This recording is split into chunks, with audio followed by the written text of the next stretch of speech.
Of all the generals of the Mongol Empire, none stand taller than Subutai, who led armies from China across Iran, the Caucasus, Russia, and into Eastern Europe. Yet Subutai remains a murky figure, with difficult-to-assess primary sources, providing fertile ground for all manner of myths to grow instead. Utilizing the latest scholarship and medieval materials, we will paint for you a more accurate biography of one of history's fiercest generals. Shout out to Call of War for sponsoring this video. Call of War is a free online strategy game where you fight up to 99 other players in real time in games that can take weeks to complete, and it has millions of players worldwide. The game features historically accurate maps and units of World War II, but allows you to create your own path and rewrite history. Your objective is to take over the world, build powerful armies by combining dozens of different unit types, such as infantry, tanks, and planes, and fight for world domination in a challenging PvP environment. We love the research tree that makes Call of War different from similar games. Also, it's fully cross-platform. Use your diplomatic skills and forge alliances with other players on both PC and mobile devices with the same account. And Kings and Generals channel viewers are getting a special gift.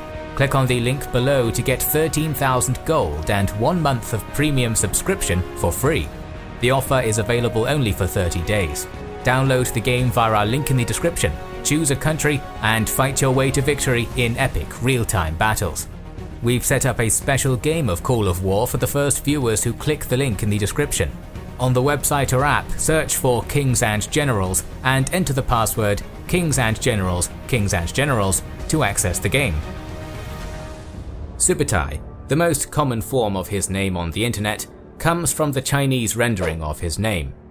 Numerous transliterations of his name exist, but perhaps the best approximation of the Mongolian is Subutai. The common epithet attached to his name, Ba'atar, signifies bravery and is often translated as hero or knight.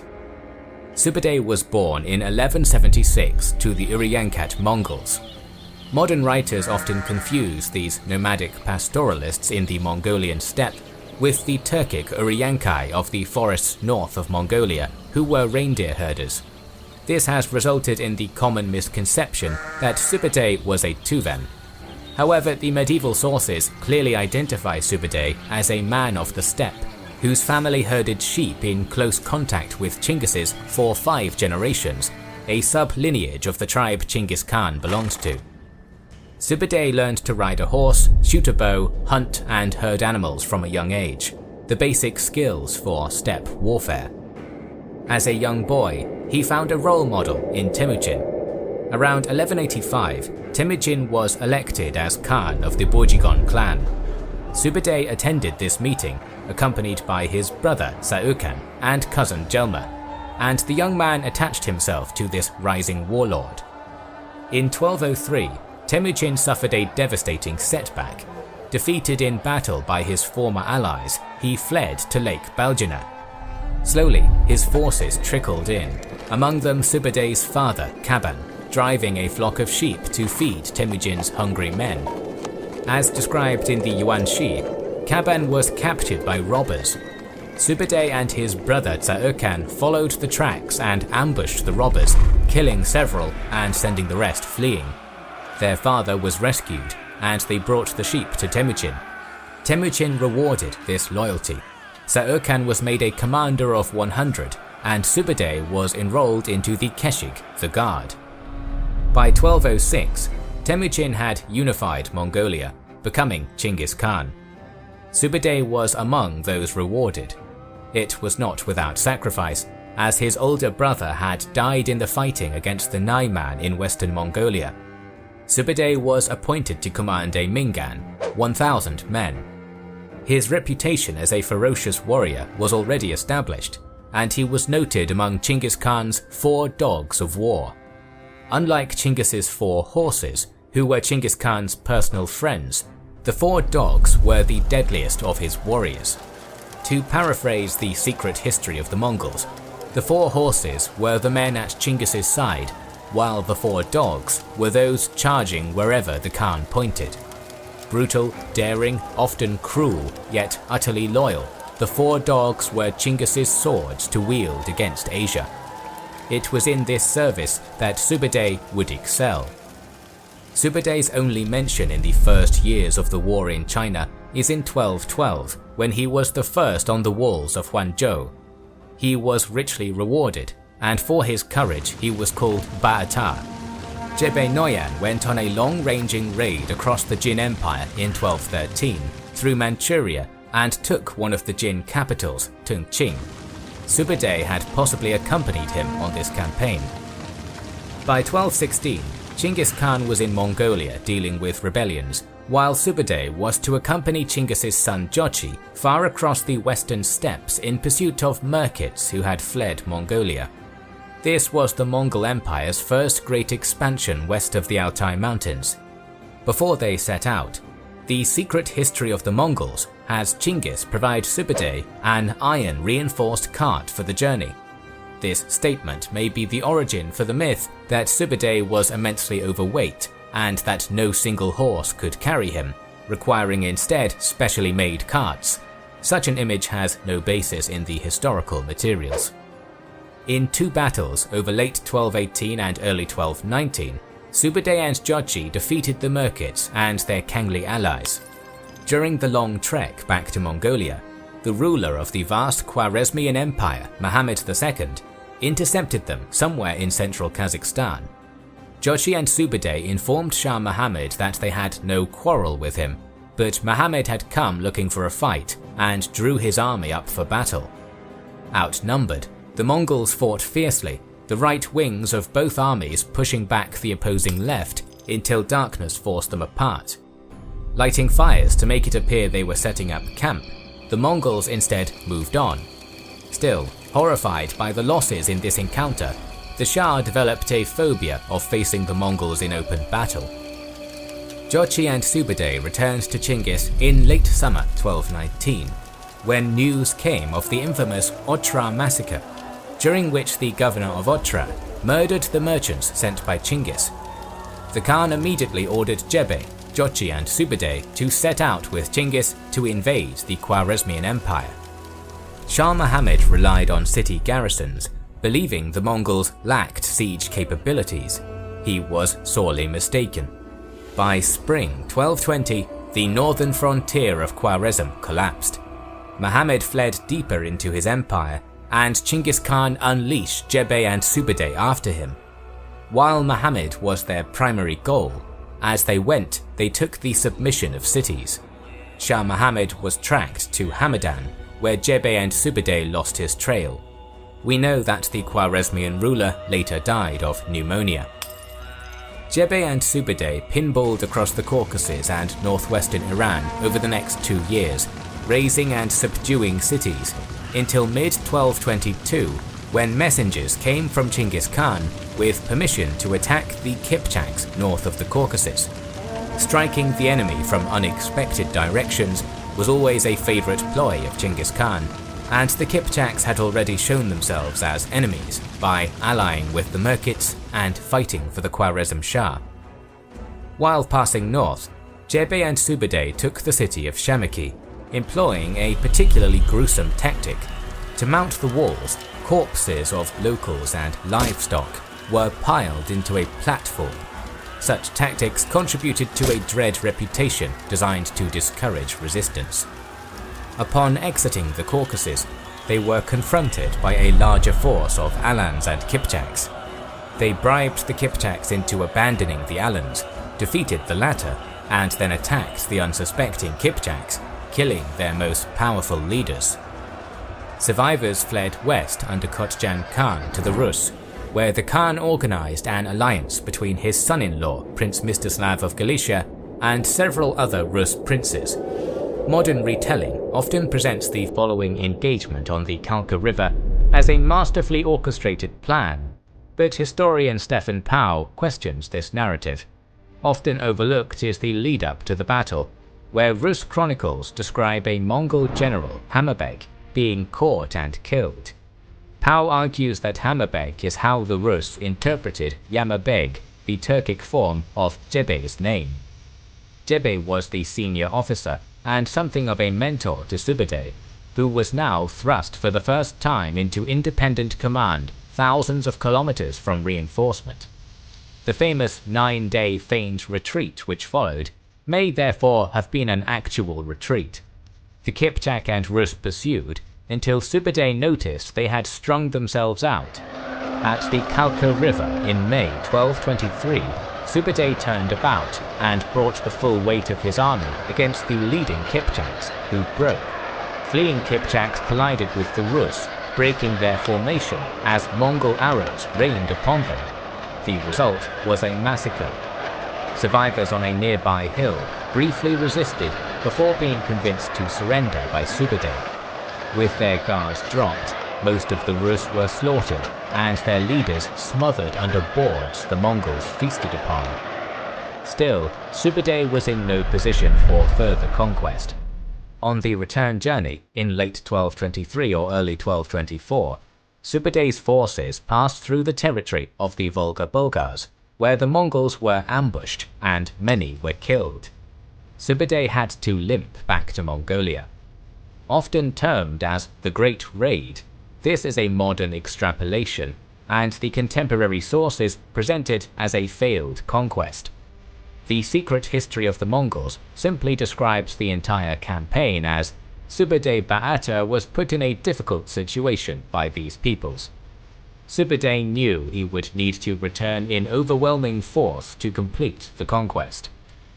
At that time, Genghis was preparing for the final campaign against the Tangut, but told Subutai to visit his parents, who he had not seen in a decade. Subutai simply responded, "If the emperor will be busy working and the vassal will be at rest, my heart will be in deep uneasiness." He led the conquest of Tangut in 1226, cutting off the western half of their kingdom and sacking numerous counties along the Tangut-Jin frontier in Gansu, ensuring no aid would come from that direction. It was here that he learned of his master's death in August 1227. Chinggis' death must have crushed Subutai, for he was the single most influential person in his life. Attending the coronation of Chinggis' son Ogadai as Khan in 1229, Subutai was rewarded with an imperial princess as a wife. Ogadai quickly resumed the war with the Jin dynasty. An army commanded by Dokulku was defeated at Dachangyuan in the beginning of 1230, and Ogadai led an army against the Jin, accompanied by Tolui and Subutai. With the Jin dynasty's northern border protected by the Yellow River and its southern by the neutral Song, access was through the mountains guarding Henan province's west, a route blocked by the formidable Tongguan fort. Not desiring to be stuck in a long siege, Ogadai sent Subutai to find a route through the hills to the south. Subutai forced a smaller pass, ransacking towns in western Henan until his forces became spread out, and the Jin general Chen Heshang cornered and defeated him at Daohui-gu. Suffering heavy losses of both men and horses, Subutai retreated to a furious Ogadai. The Khan was so enraged he removed Subutai from command, and nearly did Subutai disappear from history if Ogadai's brother Tolui did not vouch for him. A new strategy was decided on. A triple-pronged attack against the Jin borders, wherein Tolui and Subutai were to bypass Tongguan entirely, cutting south through Song territory to come out behind Jin lines. In late 1231, they penetrated the Song frontiers. After a few weeks of plundering, they cut north into the Jin Empire. The lead Jin generals, Hua and Hada, skirmished with Tolui and Subutai in early 1231, when the Mongols were surrounded on Sanfeng Mountain. When a snowstorm blew over the armies, Subutai told Tolui to wait it out, as the hardy Mongols could endure it better than the Jin. After 3 days, deeming the Jin were suitably weakened, the Mongols charged down the hill and routed them. The captured general Hada asked for death, with his final wish to lay eyes on Subutai. Perplexed when he heard of this, Subutai came to see the captive Hada, telling him, "You will die momentarily, why do you want to see me?" To which Hada replied, "Each of us vassals work for our respective masters. You are braver than other generals, and by nature you are a hero. Could that all really be random chance? I have met you, and now I shall die in peace." Linking up with Ogedai's army, Tolui and Ogedai returned north, leaving Subutai as supreme commander. The general immediately invested the Jin capital, Kaifeng. It took a year for the city to fall, in which time the Jin emperor escaped and many losses were inflicted on the Mongols. When Subutai alerted Ogedai to the city's final surrender in early 1233, he was prepared to carry out the standard practice of massacre for resisting. Ogedai was convinced by his advisor, Yelu Chizai, to spare the inhabitants. What followed is perhaps the most illustrative example of Subutai's personality. Subutai was ordered to limit killing to just members of the Jin imperial family. He killed only who he needed to, and allowed the rest north of the Yellow River to organize food shipments for the beleaguered population. Subutai's biographer in the Yuan Shi goes as far as to say the people appreciated him for his efforts. Subutai led the final push against the Jin, ending their dynasty in 1234. Back in Mongolia by 1235, Subutai took part in the organization of the Great Western Campaign. He was the senior commander, alongside the leading princes of the third generations of Chinggisids under Batu. Over 1236, they swallowed up the Western Steppe. From 1236 to 37, the Volga Bulgars, Kipchaks and Mordvins were subjugated. The divided Rus principalities were quickly picked off, and from 1237 to 1240, the Rus cities were burned. Few cities lasted as long as 2 weeks, although Mongol losses were incurred. By the start of 1241, Subutai and Batu had brought the Mongol Empire to the edge of Europe, splitting their forces to take multiple routes through Poland, Hungary and Transylvania. Subutai wanted to draw the Hungarian royal army onto ground of his choosing, forcing them to cross an exposed bridge over the Shayo River, where on the far bank the tree line would hide flanking Mongol forces. King Bela IV foiled this by not crossing the bridge. The new plan was for Batu to force the bridge, while Subutai tried to cross downriver and outflank the Hungarians. Either impatient or due to Subutai being behind the schedule, Batu charged the bridge too early, resulting in heavy losses and the Mongols being repulsed. A new plan was used, overcoming the bridge guard early on April 11th with catapults. The Mongols soon encircled and destroyed the Hungarians. Despite the success, some Mongol princes were apprehensive of pressing on after the costly fighting. But Subutai shamed them for their cowardice, telling them, "If my lord wishes to retreat, then retreat by yourself. Until I reach Bacha city on the Danube River, I will never return." The loyal dog of Genghis Khan had to whip his grandchildren into shape. They pressed onwards, pushing as far as Austria, until the Mongol withdrawal began at the end of March 1242. Finding their catapults and siege techniques ineffective against stout stone fortifications, Batu and Subutai desired to step back and re-strategize. The withdrawal from Hungary was methodical, campaigning as they went to reduce whoever survived the first pass. Subutai stayed with Batu up to the Volga River, where in late 1243 the latter set his permanent encampment.